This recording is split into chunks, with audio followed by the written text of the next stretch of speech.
A key ruling from the state's highest court for a case dealing with sea level rise, coastal erosion, and the North County properties caught in the middle. A debate over police body cameras hits the state capitol and balancing the needs of criminal investigations with public calls for transparency. It feels like I finally made it through the struggle, but I still feel like this is my entry door to a new beginning. Helping people living on the streets in San Diego, the housing approach that helps them break the cycle of homelessness. KPBS Evening Edition starts right now.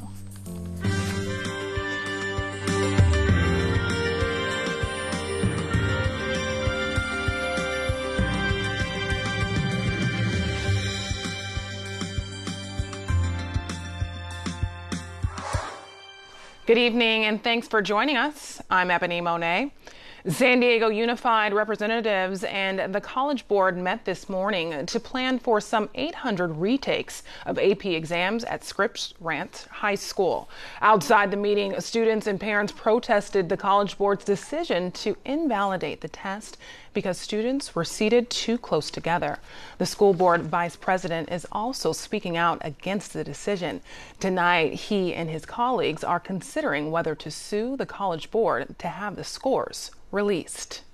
There is past precedence of the College Board not invalidating scores when there have been testing discrepancies. Most recently in 2015, when some students were given more time on their SAT test, the College Board did not invalidate the scores and make those students retake their assessment.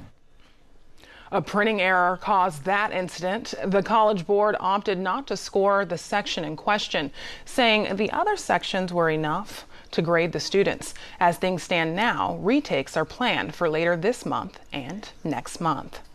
UC San Diego announced today it has offered admission to more than 30,000 freshmen and nearly 10,000 transfer students for this fall. The school says about 38% of the accepted freshmen are from Southern California, while about half of the transfer students hail from the region. System-wide, UC has accepted 70,000 California undergrads, a slight dip from last year's historic high. California continues to lead the fight against global warming as the White House backs away. Governor Jerry Brown has announced plans to convene a climate conference next year. We need people that represent the whole world, because this is about the whole world and the people who live here. We have to do something, and we can do it. That's why we want to join together in this Climate Action Summit in 2018 in San Francisco. Yes, I know President Trump is trying to get out of the Paris Agreement, but he doesn't speak for the rest of America. Next year's conference is set to be held in San Francisco. It marks the first time a state is hosting a climate gathering aimed at upholding the goals of the Paris Climate Agreement. Last month, President Trump announced plans to exit the international pact aimed at combating global warming. The California Supreme Court has issued a ruling that affects all property owners whose homes are threatened by storms and sea level rise along the California coast. KPBS North County Bureau reporter Allison St. John says the decision is a victory for the California Coastal Commission, but leaves open important constitutional questions.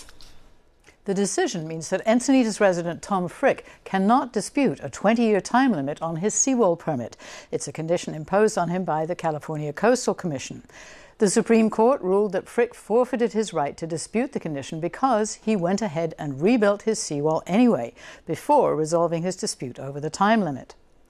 The Pacific Legal Foundation says this leaves open the question of whether the Coastal Commission damaged Frick's property values by requiring him to reapply for a permit in 20 years. But Foundation attorney Larry Salzman says homeowners who want to build a seawall in the future may just decide to accept the 20-year time limit. I think a lot of property owners will simply accept conditions, even if they think they're unlawful or maybe even unconstitutional, just to get their project built rather than waiting the years it might take to get a final answer from a court. The legal resolution of whether the Coastal Commission has the constitutional right to impose such conditions or whether it overstepped its bounds will have to wait until another property owner decides to challenge the policy. In the meantime, the Coastal Commission can keep its options open by requiring property owners to reapply for permits in the future, when climate change and sea level rise may have changed the equation. Alison St. John, KPBS News. California Attorney General Javier Becerra, along with the Attorney General of New Mexico, is suing the Trump administration for delaying new rules to reduce methane leaks on federal lands. The rule requires natural gas and oil producers to update equipment and take other precautions to avoid leaks. Energy companies oppose the new rules.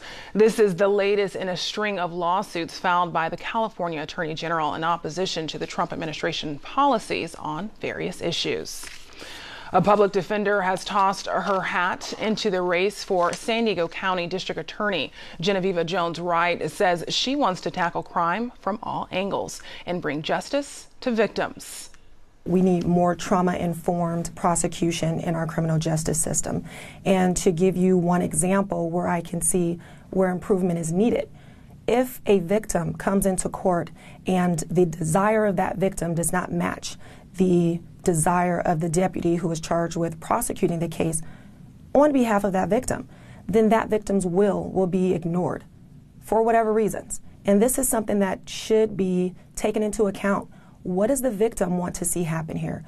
The voice of our victims need to be heard as well. Tomorrow, Chief Deputy District Attorney Summer Stephan assumes the DA's job on an interim basis. Regardless of who's in the office now, Jones-Wright says she is the best candidate for the position and the county. There is a change that needs to happen. We need to disrupt the school to prison pipeline. We need to end mass incarceration. And there are things that should be done in our criminal justice system, and I'm the person for that job. Things can be done better, and I'm the person who has the vision and the leadership that can help that happen. Jones-Wright will face Stephan in next June's primary election. Recent amendments to an assembly bill would require police body camera footage to be released to the public. Lawmakers say it would improve public trust in law enforcement at a time when many are calling for more transparency. But state law enforcement officers say the bill could hurt ongoing criminal trials or personnel disciplinary cases. In some cases, it may make sense to release footage. It may make sense to release it rather quickly to either quell public concern or to address what really might have happened in a situation where there's a misunderstanding. But in other cases, again, where there's some investigation or trial or disciplinary proceeding pending, it may make sense to withhold that into that recording for some period of time until those proceedings can be concluded. The measure is up for a vote in the Senate Public Safety Committee next week. Another proposed bill would make California the first state in the country to require workplace training on gender identification. Lawmakers say it would help address discrimination that people who are transgender regularly face at work. If the T is going to mean anything in LGBT, it has to include worker protections and employment for our transgender community to allow them to contribute to our economy, allow them to live their lives openly and freely, and be able to, you know, not only provide for the economy, but be able to sustain themselves and live a life with dignity. The measure, known as the Transgender Work Opportunity Act, would also require California businesses to hang posters on transgender rights. A recent report found that 47% of transgender workers nationally have reported negative job experiences, such as being fired or being denied a promotion. Consumers may want to think twice before buying canned foods from Asian specialty markets. KPBS health reporter Kenny Goldberg says statewide testing reveals a high percentage of these products contain a toxic chemical. The Oakland-based Center for Environmental Health tested canned foods from Asian specialty markets in San Diego and in 3 other metropolitan areas. It found more than 90% of the products tested positive for bisphenol A, known as BPA. Carolyn Cox is the center's research director. She says BPA is used in the lining of canned foods to protect against corrosion. The BPA in the can lining leaches into the food during the canning process. So then when you eat the food, you're actually eating a little bit of BPA. Some scientists believe even small amounts of BPA may be dangerous. The Food and Drug Administration maintains BPA is safe at the current level found in foods. Kenny Goldberg, KPBS News. Home prices in San Diego set a record in June, with the median price hitting nearly $620,000. The San Diego Association of Realtors says the median is up 1% from May and up 10% over last year. The number of home sales in June were about the same as May, but down 3% compared to 2016. Experts cite the lack of available homes for sale for the latest uptick in prices. In Sacramento, Senate lawmakers approved a fee today to help spur an increase in affordable housing. If passed, it would add a $75 to $225 fee to real estate transaction documents, like deeds and notices. It's expected to generate up to $300 million a year for affordable housing projects. Republican opponents say it would hurt middle-class people trying to buy homes. The bill now heads to the Assembly. In San Diego, an increase in the number of people living on the streets has county leaders coordinating efforts to build more permanent supportive housing. The subsidized units are helping people find stability and break their cycle of homelessness. KPBS reporter Susan Murphy has more. I would put my basket on the other side of the street. And I would move it over here, set up my camp. For 4 years, Cindy Batista slept in a tent on a patch of dirt against a graffitied building on National Avenue. So I squeeze in right here with a blanket, and, I didn't have any problems, so I decided to stay. The desperate landscape at the edge of downtown became her refuge. And eventually I got a tarp, and then I got a tent. She lived among a row of tents and strangers. It was scary because you're a single woman and you don't know who's out here. But it was the best option she could find after losing her husband and her lease and suffering a mental breakdown. When you're down here, there's a lot of people with mental illness also. There's a lot of people that talk to themselves, scream to themselves. The San Diego native spent her days looking for food and homeless resources. She returned to her campsite every night by 8. A 44-ounce cup served as her porta potty. And while she had to set aside her dignity at times, she never lost hope. It was hopeless, but I also knew there were ways out. This is my new place. And she found her way out. The 46-year-old mother of 5 grown children now has a permanent place to call home. It's a little messy. And I haven't got everything in it yet. But this is it.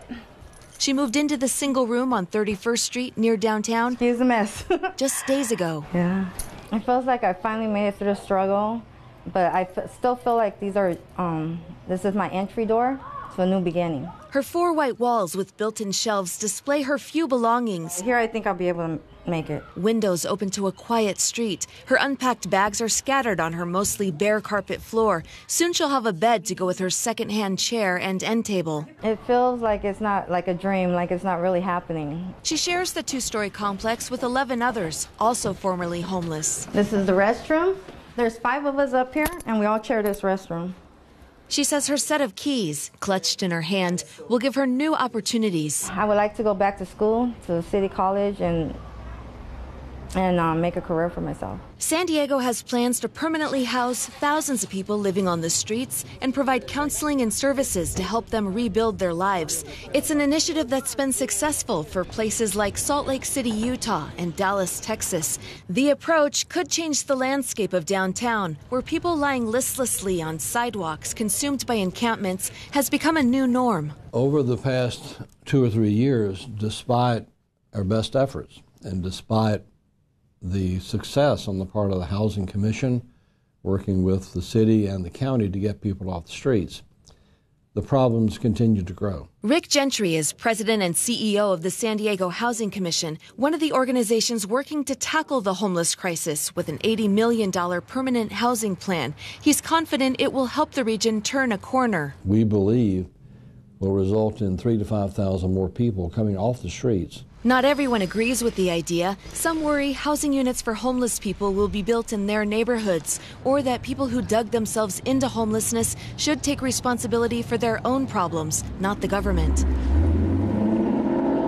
But permanent supportive housing has been a lifeline for 61-year-old Juanita Brauman. This is the place that's my fortress of solitude, and that I can invite whom I want to, and I can leave the world outside. Brauman has lived in her studio apartment at Father Joe's Villages for 11 years. Before that, she lived on the streets. I want to go onward, upward, and have all the accomplishments of everyone else. Charles Lynn has also just secured a permanent housing unit. I'm very excited. He's been homeless for 10 years. Just being able to take much better care of myself. So I'm very excited to be independent again. Oh, I'm on Jay on 31st. If you ever need to go by, you need my number? Yes. Okay. Returning to her former homeless territory was emotional for Cindy Bautista. It reminds me of where I was and what I don't want to go back to. Susan Murphy, KPBS News. President Trump is in Germany tonight for the G20 summit, and we're just hours away from a high-profile meeting on the sidelines with Russian President Vladimir Putin. This could be an opportunity to improve the relationships between the two countries. But as AP reporter Noreen Nasser explains, the controversy over the Trump campaign's ties to Russia remains.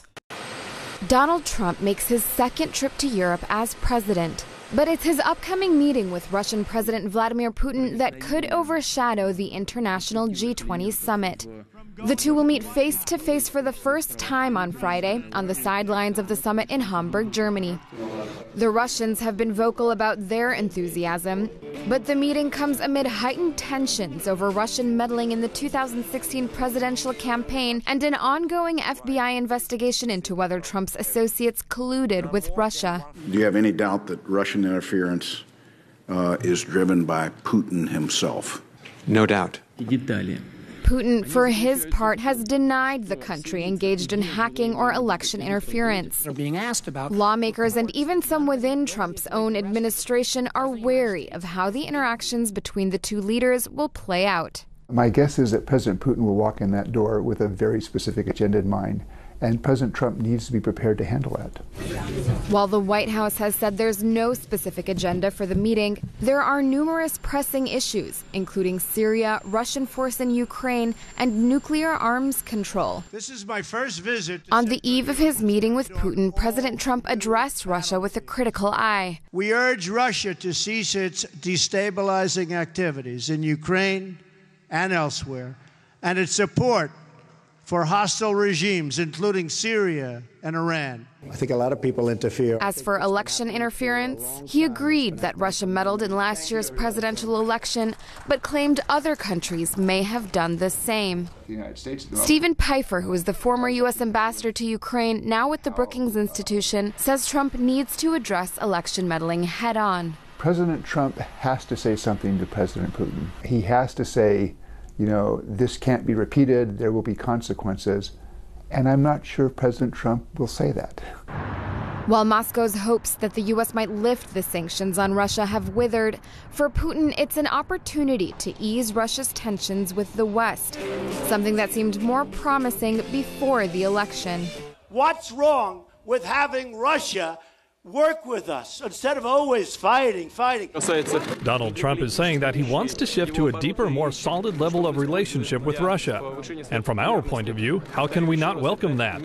In addition to whatever is discussed between Trump and Putin, their mannerisms and body language will be closely scrutinized. One of the cautions to the president should be, you're going to be on camera, think about the image. And the image shouldn't be one of sort of snarling hostility, you know, but somebody who's very serious, that we have some serious issues to discuss, and that unfortunately on some of these issues the relationship is an adversarial relationship, and so pictures will count. Pfeiffer says amid all the tension with Russia, big smiles and a loose demeanor are not the optics the White House should want. Noreen Nasser, Associated Press. The National Weather Service is planning to issue an excessive heat warning tomorrow. It comes as temps hit 115 degrees, but not everywhere in the county will be scorching hot. Erin Calandra lets us know where we can go to keep cool. Heat advisories are in place here today. Very warm temperatures. We'll get to that in just a minute. But taking a look right now at our satellite and radar, we do see a couple blips here, mainly in the mountains and a couple over the deserts, as we are seeing some thunderstorms move through, mainly in the mountains. Taking a look at a bigger picture, well, here we just see spotty thunderstorms really throughout the southwest that could cause some wildfires because it's been so dry and so hot here the last couple of weeks. That light lightning could certainly spark something. Tonight, 68 degrees for our temperature, partly cloudy. Our clouds are not nearly as thick and heavy as they have been because of a high pressure system in place, which means they're going to break up a lot earlier on. We're going to get more sunshine, and it's going to be a bit warmer than typical. So Borrego Springs and Mount Laguna, some passing thunderstorms are expected.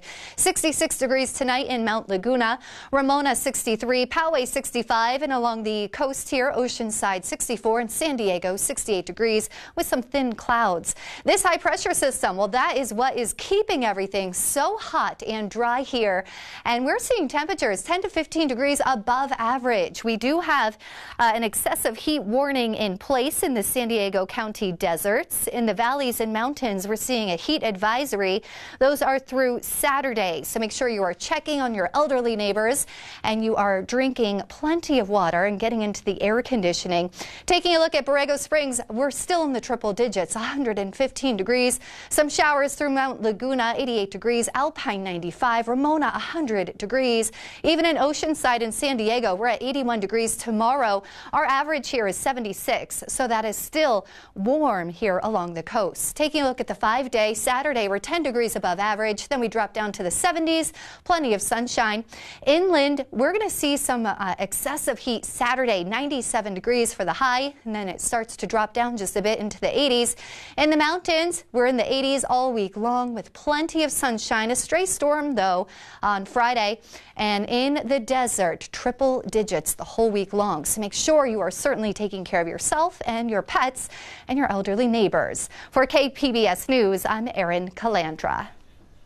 Experts say this could shape up to be a bad year for Lyme disease in some regions. New York's Hudson Valley is tackling its tick problem with sprays and bait boxes. AP reporter Michael Hill says a closer look at mouse populations could help experts target the pest. Researchers fan out into the woods, tracking tiny ticks that could be a big problem this summer. So this is an engorged nymph right here. Various tick species can cause diseases from potentially fatal powassan to Rocky Mountain spotted fever. Here in New York's Hudson Valley, they're using mice and chipmunks to study black-legged ticks, also called deer ticks. They are linked to Lyme disease, which affects tens of thousands annually in the U.S. It's still early, but researchers say people might want to take extra care outside in places like the Hudson Valley. We're expecting 2017 to be a particularly bad year with respect to lots of infected ticks crawling around out in the environment, and hence lots of Lyme disease. Lyme disease has spread around the country, but it's concentrated in the east. Ticks in some areas are finishing their nymph stage now. They're harder to see when they land on your skin to feed. Fall on logs and everything. You have to Researchers drag corduroy cloth across the forest floor for ticks to grab onto. They count them on mice and chipmunks. Researchers who expect a bumper crop of ticks base their projections on big mice populations last year. Newborn ticks feed on mice. When a tick bites a mouse that's infected, there's a good chance that that tick is also going to get infected. One of the best defenses against ticks is to dress accordingly. It's very important to remember shoes, socks, pants, they climb upward. Jill Auerbach suits up and sprays down when she heads out to her garden.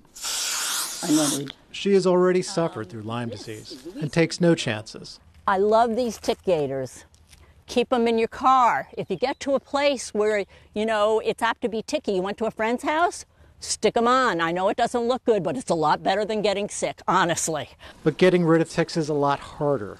The Carey Institute is now trying to find out if it can reduce tick populations in entire neighborhoods. Yards in 24 neighborhoods are being treated with a tick-killing fungal spray for the next 4 years. Rodents are being exposed to insecticide through bait boxes. Other researchers remain in the woods. An expansive approach to get to the root of a persistent problem. Michael Hill, Associated Press, Millbrook, New York. In less than 2 weeks, San Diego's Hotel del Coronado will become a Hilton hotel. KPBS's Deb Welsh tells us the switchover takes place on July 19th. The hotel will become part of Hilton's Curio Collection, a group of unique hotels, each with their own history and character in cities worldwide. Hilton currently operates 3 other Curio hotels in California. The Hotel La Jolla is the only other property in San Diego County. Hilton replaces KSL Resorts, which has managed the hotel since 2003. The property is owned by the Blackstone Group. When it opened in 1888 across the bay from San Diego, the Hotel del Coronado was the largest resort hotel in the world. It was designated a National Historic Landmark in 1977. Deb Welsh, KPBS News. Now, here's a look at what we're working on for tomorrow in the KPBS newsroom. On Morning Edition, a true story inspired by Northern Ireland political enemies. Now, the journey makes its way to the silver screen. And on Midday Edition, U.S. military units have long used technology to enhance their sense of sight. Now, the Marine Corps is trying out new tools to control the sound of war. That's tomorrow on KPBS Radio. You can find tonight's stories on our website, kpbs.org/evening edition. Thanks for joining us. Have a great night.